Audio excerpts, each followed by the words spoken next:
സത്യവചനത്തെ യഥാർത്ഥമായി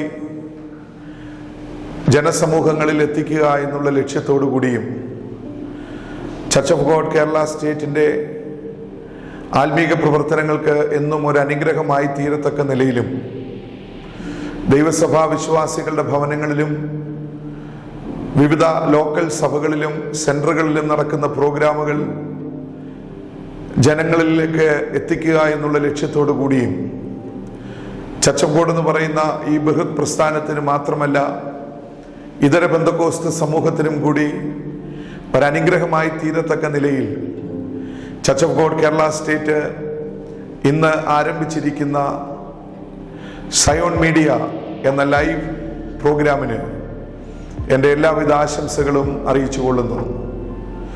social media നമ്മുടെ സമൂഹത്തിൽ ഒരു സ്ഥാനം നേടിക്കഴിഞ്ഞു. മീഡിയയെ തഴയുവാൻ കഴിയാത്ത വിധത്തിൽ മനുഷ്യഹൃദയങ്ങളിൽ ഇന്ന് ഒരു സ്ഥാനം നേടിക്കഴിഞ്ഞു.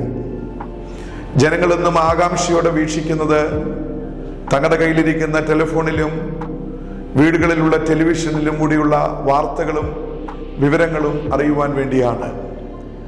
അതിൻ്റെ പ്രാധാന്യത്തെ ആർക്കും തഴയുവാൻ കഴിയാത്ത വിധത്തിൽ സമൂഹത്തിൽ വർദ്ധിച്ചിരിക്കുന്നുവെന്ന് മനസ്സിലാക്കി ദൈവസഭയുടെ ബഹുമാന്യനായ state overseer pastor Y Reji അവരുടെ നിർദ്ദേശപ്രകാരവും ദൈവസഭയുടെ യൂത്ത് ഡിപ്പാർട്ട്മെൻറ്റിൻ്റെ സഹകരണത്തോടു കൂടിയും ആരംഭിച്ചിരിക്കുന്ന ചർച്ച് ഓഫ് ഗോഡിൻ്റെ ഒഫീഷ്യൽ മീഡിയ ആയ സയോൺ മീഡിയയ്ക്ക് എൻ്റെ എല്ലാവിധ ആശംസകളും അറിയിച്ചുകൊള്ളുന്നു.